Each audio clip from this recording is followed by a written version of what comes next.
आषाढ महिन्यातील शुक्ल पक्षातील एकादशी तिथीला चातुर्मास सुरू होतो. यंदा आषाढ महिन्याची एकादशी 6 जुलै रोजी आहे. या एकादशीला आषाढी एकादशी किंवा देवशयनी एकादशी असे म्हटले जाते.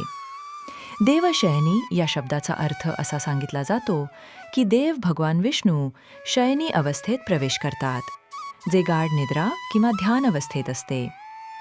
म्हणजेच याच दिवशी भगवान विष्णू 4 महिन्यांच्या योग निद्रेसाठी जातात. या दिवसापासून चातुर्मास सुरू होतो. ज्योतिषशास्त्रात चातुर्मासातील पूजेचे विशेष महत्त्व वर्णन केले आहे.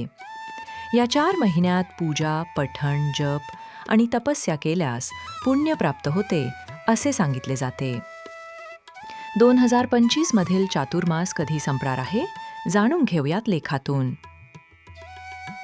कधी सुरू होईल चातुर्मास?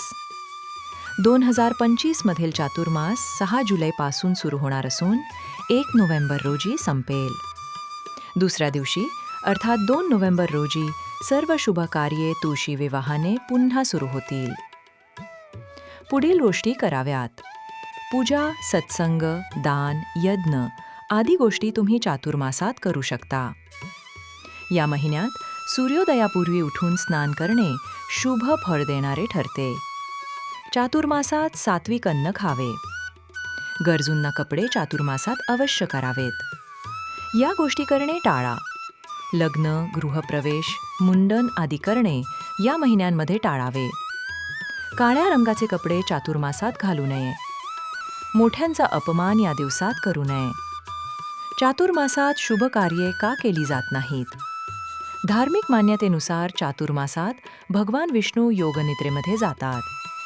भगवान विष्णू हे शुभ कार्यांचे संरक्षक मानले जात असल्याने त्यांच्या झोपेच्या वेळी ही कामे करणे योग्य मानले जाते, कारण या काळात शुभ कर्मांचे फळ मिळत नाही. या व्यतिरिक्त दुसरं कारण म्हणजे चातुर्मास पावसाळ्यात येत असल्याने या दिवसात हवामान दमट असते. या वातावरणात बॅक्टेरिया अधिक असतात, ज्यामुळे आरोग्याच्या समस्या वाढतात. प्रवास करणे देखील कठीण होते. अशा वेळी लग्नासारखी शुभ कार्ये आयोजित करणे गैरसोयीचे ठरू शकते.